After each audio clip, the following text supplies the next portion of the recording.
Pourquoi Infantino a-t-il piégé l'Ekja au dernier moment? Découvrez les dessous des sanctions soudaines infligées au Maroc par la CAF. Qui se cache vraiment derrière cette décision choc? Analyse exclusive des pressions internationales et des jeux d'influence qui bouleversent le football africain. Ne ratez pas cette enquête explosive. Le football n'est plus un jeu. C'est le prolongement de la guerre par d'autres moyens. Et quand un empire menace de s'effondrer, il n'hésite jamais à sacrifier ses propres rois. Football africain. Les coulisses d'une trahison au sommet. Bienvenue, on va planter le décor. La finale de la Coupe d'Afrique des Nations. Un match électrique. Mais l'essentiel, en fait, ne s'est pas joué sur le terrain. Ça s'est joué dans les couloirs, juste après. D'un côté, on a la Fédération marocaine de football, menée par son président, Fouzi Lekja. Un homme décrit partout comme l'architecte d'un système d'influence tentaculaire au sein de la Confédération africaine de football, la CAF. Oui, il faut bien comprendre qui il est. Ce n'est pas juste un président de fédération. L'homme est aussi ministre du budget au Maroc, il est membre du conseil de la FIFA, c'est une figure politique majeure, son pouvoir est immense. Immense. Et jusqu'à ce moment, Pessi totalement incontesté. En face de lui, donc, le Sénégal. La fin du match est chaotique. Des altercations éclatent dans le tunnel, on voit des images confuses, mais très vite, une campagne médiatique très bien huilée désigne un coupable, le Sénégal. Ah oui, tout de suite. Du coup, tout le monde s'attend à quoi? Sanctions exemplaires contre les Sénégalais et une simple formalité, une tape sur les doigts pour les Marocains. Le script semblait écrit d'avance. C'était censé être une démonstration de force. Ces relais médiatiques qui sont très puissants avaient déjà tout préparé pour imposer une seule version des faits, leur vérité. L'idée, c'était de mettre une telle pression que la commission de discipline n'aurait pas le choix. Et au début, ça marche. Tout se passe exactement comme prévu. Le président de cette commission, qui est sénégalais, est immédiatement récusé. Conflit d'intérêts. Logique. Une vice-présidente le remplace, mais les sources décrivent une pression folle. Des appels, j'imagine.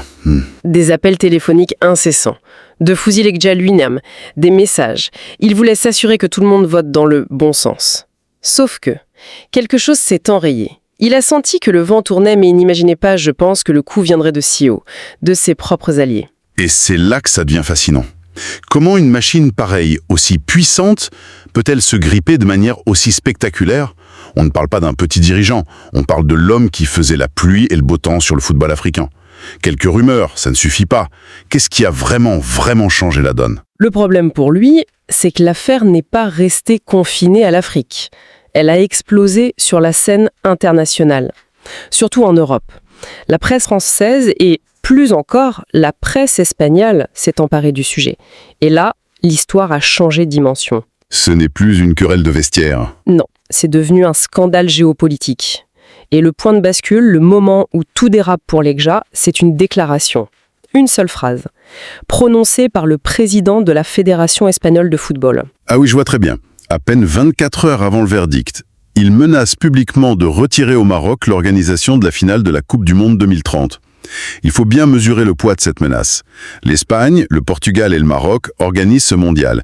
La finale à Casablanca, c'est le joyau de la couronne pour le Maroc. C'est une humiliation suprême. Ce n'est pas une simple déclaration, c'est une bombe. Une bombe diplomatique. Exactement. C'est un message d'une violence inouïe.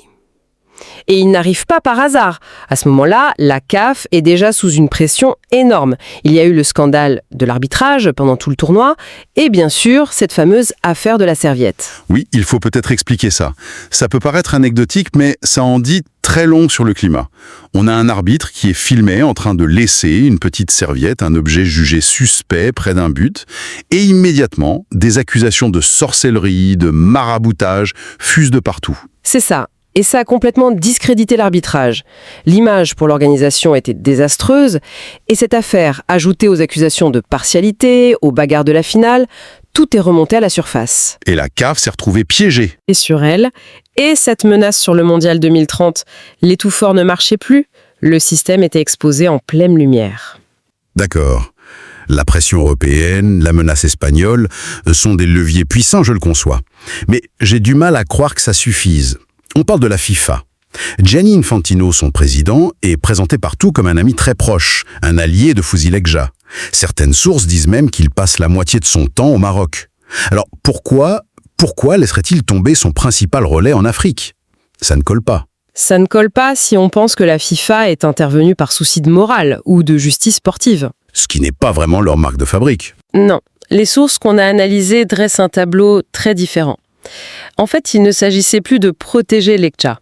Il s'agissait pour Infantino de se protéger lui-même. Le scandale prenait une telle ampleur qu'il menaçait de l'éclabousser directement. L'onde de choc est remontée jusqu'à Zurich. Donc, ce que vous êtes en train de dire, c'est que Lecja est devenu un risque pour son propre protecteur. Précisément. Le système Lecja reposait sur un réseau, des gens placés à des postes clés avec la bénédiction de la FIFA. Mais quand ce système devient une source de scandale incontrôlable, le risque de contagion devient trop élevé. Et des figures très puissantes au sein même de la FIFA, des gens qui n'ont aucun intérêt à avoir une enquête pour corruption s'ouvrir, sont intervenus. Et quel a été leur message? Selon plusieurs sources, le message transmis de Zurich au Caire était simple et brutal. Basta, arrêtez ce mascarade. En clair, ça suffit. C'est devenu trop visible. C'est ça. Si vous ne mettez pas un terme à ce cirque, il finira par nous emporter tous. La peur a changé de camp. Pour Infantino, le calcul est devenu très simple. C'était soit la tête de son ami, soit un risque majeur pour son propre avenir. Le choix était rapide, j'imagine. En quelques heures. Un pur acte de survie politique, donc. À une révolution pour la bonne gouvernance. On sacrifie un allié devenu encombrant pour sauver le système. C'est exactement l'analyse qui ressort. La FIFA n'a pas agi, elle a réagi. Elle a coupé la branche malade pour sauver l'arbre. Lecja, qui pensait avoir ce soutien inconditionnel, a été trahi par ceux-là même qui ont bâti son pouvoir. Ce qui nous amène au verdict. Et là, coup de théâtre total. Sanction d'une sévérité inouïe contre le Maroc et sanction quasi symbolique pour le Sénégal. L'inverse de ce qui était annoncé. Mais là encore, on peut se poser la question, est-ce une vraie purge ou une simple mise en scène pour calmer les esprits? L'hypothèse de la mise en scène, elle a été évoquée. L'idée, ce serait que Lecja, en accord avec la FIFA, aurait accepté ce sacrifice public. Une manière de dire « Regardez, le Maroc n'est pas intouchable, la preuve ». Ça permet d'apaiser les critiques et de continuer les affaires en coulisses. C'est une théorie séduisante. Mais elle ne tient pas la route si. Je veux dire, quand on regarde le détail des sanctions... C'est là que la thèse s'effondre. La violence des sanctions est bien trop réelle.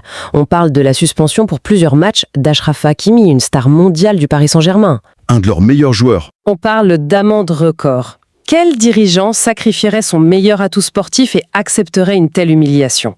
Ce n'est pas une retraite stratégique, ça. C'est une mise à mort politique en direct. Et les conséquences au Maroc? Immédiate. Pour la première fois depuis des années, des voix se sont élevées pour demander sa démission. Des journalistes, des politiques ont commencé à poser les questions qui fâchent. Où est passé l'argent? Où est passé l'argent? À quoi ont servi ces dépenses colossales si c'est pour aboutir à une telle déroute? Il s'est retrouvé trahi par ses alliés et vulnérable sur son propre terrain, pris de court. Donc si on suit cette logique, la chute de l'homme n'est que la première étape. Pour que le message de la FIFA soit bien compris, il faut démanteler le système. D'autres têtes doivent tomber. C'est le début d'une purge. Les sources parlent d'enquêtes discrètes, mais bien réelles, lancées depuis Zurich. Et des noms commencent à circuler. Le premier sur la liste serait le Congolais Olivier Safari, le chef de la commission d'arbitrage de la CAF. Un poste absolument stratégique. C'est lui qui nomme les arbitres. Contrôler l'arbitrage, c'est contrôler les compétitions. Absolument. Et Safari est décrit comme un inconnu, propulsé à ce poste, un pur produit du système Lecja. Sa gestion du scandale de la serviette a été jugée catastrophique. Il est devenu le symbole de cette dérive. Le fusible parfait? C'est ça. Mais un fusible ne suffit pas toujours. Pour démanteler un réseau, il faut s'attaquer à la structure. Et donc, il y a un autre nom. Le deuxième nom qui revient est beaucoup plus important. Il s'agit de Véron Imosengo Omba, le secrétaire général de la CAF. Ah là, on change de calibre. Le secrétaire général, c'est le numéro 2. C'est le cœur du réacteur. S'il tombe, c'est toute la machine qui est touchée. Et il semble particulièrement exposé. Selon plusieurs documents, il occuperait son poste illégalement car il aurait dépassé la limite d'âge. C'est une faille juridique énorme. En plus, des rumeurs persistantes suggèrent que les Dja détenaient des informations compromettantes sur lui, ce qui expliquerait son maintien. Ce qui voudrait dire que sa chute arrangerait tout le monde. La FIFA montre qu'elle fait le ménage au plus haut niveau, et en même temps, elle se débarrasse de quelqu'un qui était peut-être tenu par l'homme qu'ils viennent de lâcher. C'est lousien. Implacable. Le message de Zurich est très clair. Faites le ménage vous-même et commencez par le haut. Sinon, nous sortirons des dossiers qui emporteront tout le monde. La menace est à peine voilée. La peur a changé de camp. Au final, cette affaire dépasse de très très loin le cadre du football. Elle révèle la fragilité des alliances au sommet du pouvoir, la brutalité des rapports de force et la façon dont le sport est devenu un champ de bataille géopolitique. C'est une partie d'échecs qui se joue dans des bureaux feutrés, à Zurich et au Caire. Et ça laisse une dernière question en suspens. Est-ce qu'on a assisté à la chute d'un homme et de son système FXUI, ou bien n'était-ce qu'un bref coup d'œil derrière le rideau? Un de ces rares moments où l'on entrevoit la véritable nature d'un pouvoir qui se joue, normalement, très loin des regards du public.